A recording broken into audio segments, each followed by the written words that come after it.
Well, are you looking for a financial advisor, but not really sure what to ask them when you're in the first meeting? Well, today we're going to go through some of the important questions that you should be asking any advisor that you interview and why they're important. We'll tell you that coming up. It's time to heed the call for financial freedom. This is the Audible Advisor Podcast with Spiros Vasilakos of Athenian Private Client Group.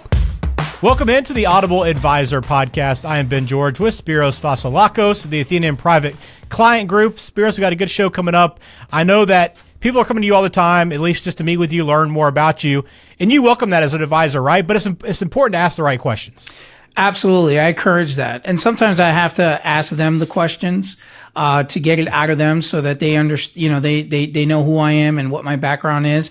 And, but yes, absolutely. You need to ask the right questions. Well, I think that's the important point that you make. We want to help people go in and be able to ask those questions so that the advisor doesn't have to lead the conversation, right? You know what to ask, you know what you're looking for, and these will help you determine whether the relationship is going to be a fit for you and what your goals are for you and your family as well. So as we go through this today, if you have questions that come up, if anything we touch on, you want to follow up with Spiros on, we encourage you to call 727-754-8418, or you can log on, theaudibleadvisor.com. You'll find all of our episodes there. Plus, you can get in contact with Spiros right there through the website as well.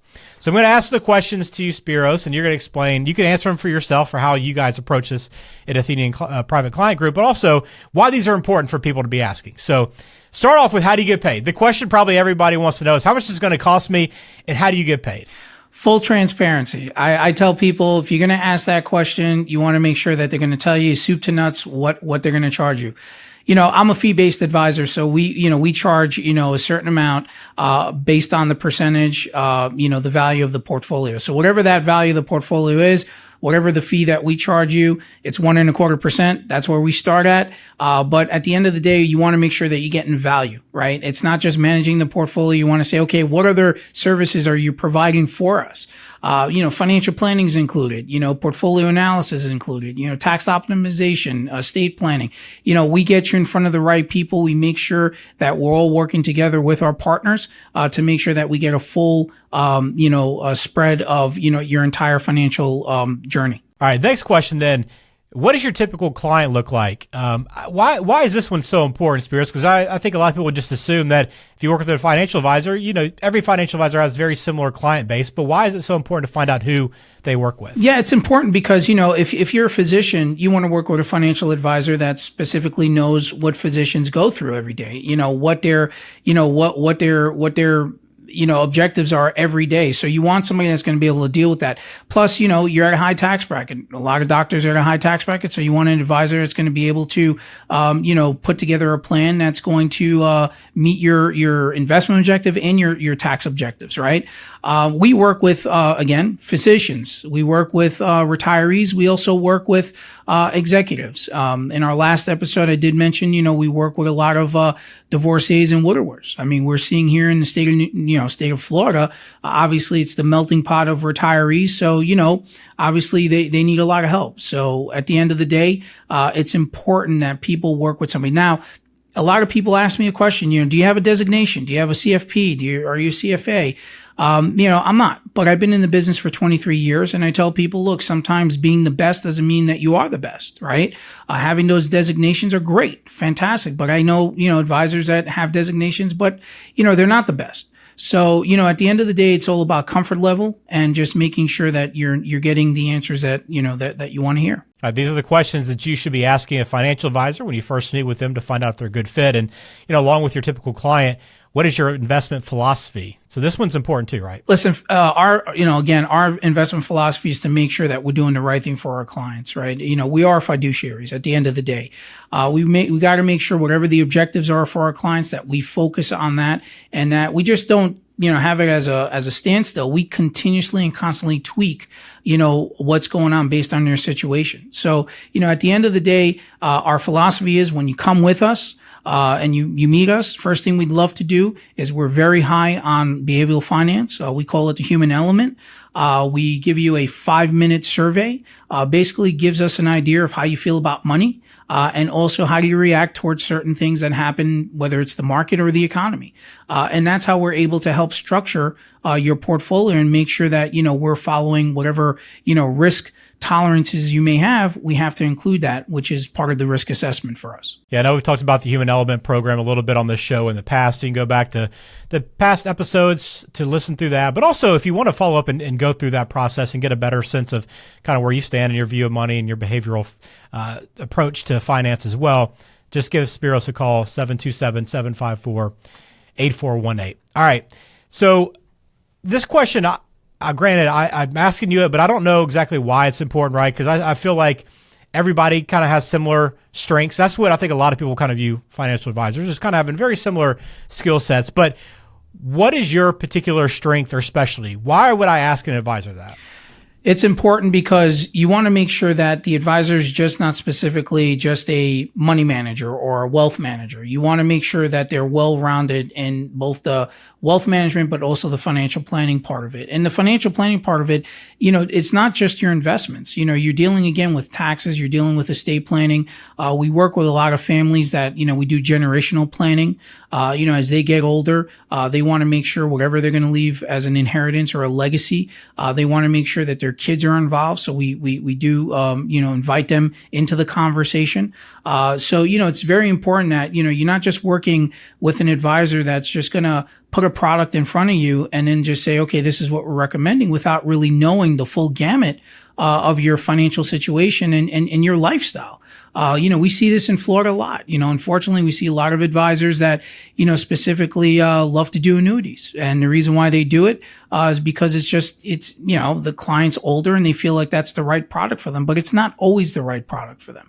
So, just be very careful when you're sitting with an advisor, make sure they're taking a full ledger of your financial situation. And then basically they'll be able to make a really good recommendation for you. All right. When you're working with an advisor, communication is key. Right, we established that. That's why Spiros does this podcast, to be in communication with people he works with, but also people in Florida that are looking for someone to work with. But it's important to establish kind of the expectation, isn't it? Because some people might want to talk to you every month, anytime something they feel is going wrong in the market.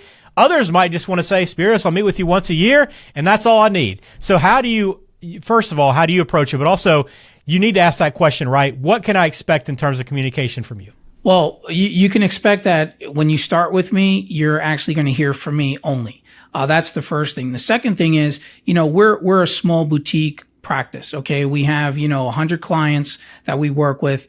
And, even though we're small, we do have large firm services, right? So we provide whatever, large firms are providing, we're able to provide. I mean, I just recently brought in a client.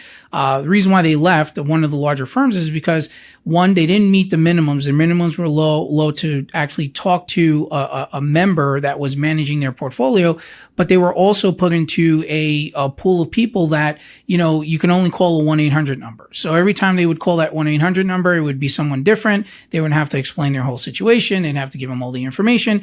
And so it just became, cumbersome for them. So at the end of the day, I tell them, look, you're working with me specifically. You have full access to me and very much flexibility to my calendar. Whenever you want to make an appointment, obviously, in advance, you can get on my calendar and you can call me, or you can schedule an appointment. We could do a Zoom call. We could do a one-on-one live session, whatever's easier for the client. But again, you want to have that flexibility when it comes to service, because as you get older, you're going to have a lot more things, questions that you're going to have, and you want to make sure you'll be able to access and, talk to your advisor. One of the things that's important with this communication piece is that establishing whether it's going to be primarily over the phone or in person, because we have so many tools now. We can communicate, from across the country if we needed to with an advisor. So it's important to kind of clarify, hey, we'll do most of this in person versus, hey, we can do it kind of wherever you feel most comfortable. That's great, because before we actually start with a client, the first thing we ask them is, how do you like us to communicate with you? So some say by phone, some say, Zoom, some say live session. Some actually say, I want to be contacted once a month, once a quarter, once a year. So we give them access and flexibility when it comes to that. And believe it or not, when somebody says, hey, we want to talk to you every month, sometimes it just never happens that way, but we want to give them that option to do that. Yeah. A month goes by pretty quickly with the older you get, right? So you might have that as your expectation, but it changes very quickly. All right. Along those same lines, I want to skip ahead a little bit to what I was going to ask you a little bit later, but it kind of fits in what we're talking about. But you want to make sure too that you clarify whether you're going to be working with the person that you're meeting with right then or their team, right? Because there are situations where you might think you're going to work with one specific advisor, but all of a sudden you rarely see them. You end up working with their team instead. What I tell my clients that are looking to work with us, that they're always going to be working with me. Now, on the other parts, we actually will bring in partners to come in, whether it's an attorney, an estate attorney, whether it's a CPA, when we're doing our analysis work for them. So, but at the end of the day, they're dealing with me, specifically with me. And that's important because, if you're going to start a plan with somebody or you're going to have somebody manage your money, that's great if you have a team of people that, they can, feed off each other. But at the end of the day, you want to deal with the person that's actually making the recommendation for you. So we make a lot of time for our clients. Yes, we have, 100 plus clients, but you know what? At the end of the day, we'll make it, we make it happen for them, and we run on their schedule and make it as convenient as possible. Again, if you have questions for Spiros, log on theaudibleadvisor.com. You'll find all of our shows there, plus contact info as well. Plus, you'll find it in the show notes, in the show description there as well, so you can find it wherever you need it. All right, a couple more here, Spiros. Questions that you should be asking a financial advisor when you're meeting with them. Do you provide educational resources? Now, we clearly see that with you because we're doing this podcast, right, this video. But why is it important to know whether or not an advisor does educational resources and stuff like workshops and podcasts and this sort of thing? Well, it's important because, one, you want to make sure that the advisor is updating themselves with anything new that's coming out, whether, it's regulation, whether it's tax, new tax laws that are coming out or estate planning. Things change all the time. So you want to make sure. Now, you'll see an advisor, they'll put on their website, and I have it too, where, there's an educational section, content that you can go in there and you can read about it. But nothing is better than live, right? One of the things that actually my clients love is that whether they're out of state or in state, I love to meet with them at least at a minimum twice a year. I have clients up north. That's where I started my practice, 22 years ago. So, I still go up there and I still meet clients up there and they love it. And so, when you're, and I'm educating constantly. So, you want to make sure that the advisor is, one, up to date with everything, but two, they're educating you not just on a website, but, where you can ask them certain questions and they'll be able to answer and hopefully educate you through that. A good reminder too, if you're watching us on YouTube, please hit subscribe on the video. And if you are listening on a podcast, thank you as well. But check us out on video too. You'll see us in person, talking and see Spiros in his office. But also, if we do share some graphics and that sort of thing, you'll be able to see it there as well. We'd appreciate your support there. All right, last thing for you then, Spiros, question you should be asking is what happens if there's an emergency with my finances and you're not available? I know everybody worries about worst case scenario with money as well, right? So why do you need to be asking about, hey, who am I talking to if something goes completely wrong and all of a sudden you're not around? Every advisor needs to have a succession plan. So that's part of our succession planning. One thing is that if God forbid anything ever happens to me, my clients have full access, one, to their accounts, and two, to an advisor that will be taking up, whatever they need to take up, being, if I'm out or if God forbid something was to happen to me. Every client knows that, and they have access to that. We give them that, when they become a client and they understand. Again, it's scary, right? Because obviously we don't live forever and things happen in our lives. But at the end of the day, I know when my clients walking out the door that they're secure and that they know that they have somebody they can reach out to. Awesome. Well, if you want to reach out again, I encourage you to call 727-754-8418.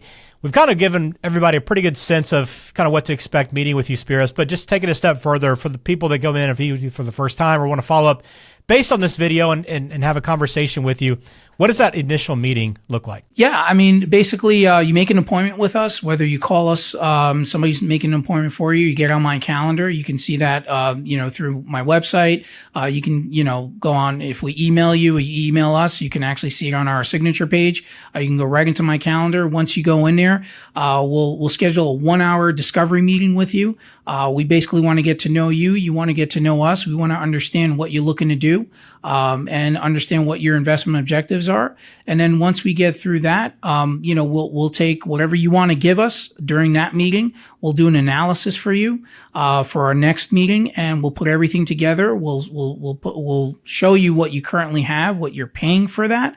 If it meets your investment objective, if it's, if there's some sort of tax, advantages that you could be taking, and then we'll make a recommendation for you. And then once you sign with us, we're going to have constant communication, whether it's monthly, obviously quarterly, we're going to get together and we're going to talk.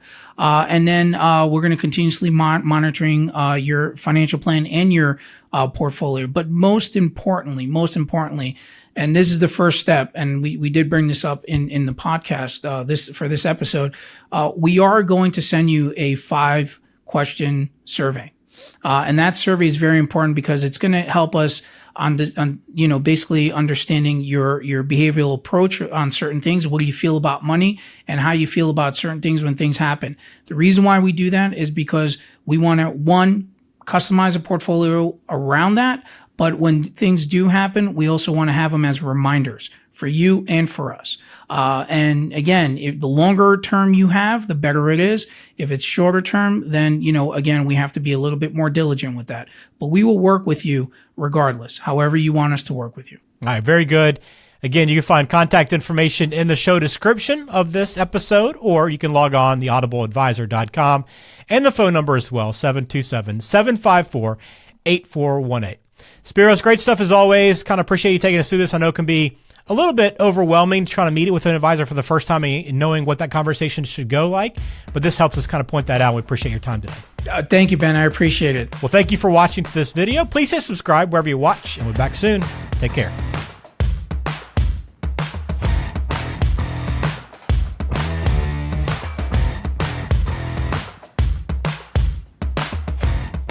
The information presented is for educational purposes only and does not intend to make an offer or solicitation for the sale or purchase of any securities. All investments involve risk and, unless otherwise stated, are not guaranteed. Be sure to consult with a tax professional before implementing any investment strategy. Investment advisory services offered through Singe Advisory Group LLC, an SEC-registered investment advisor.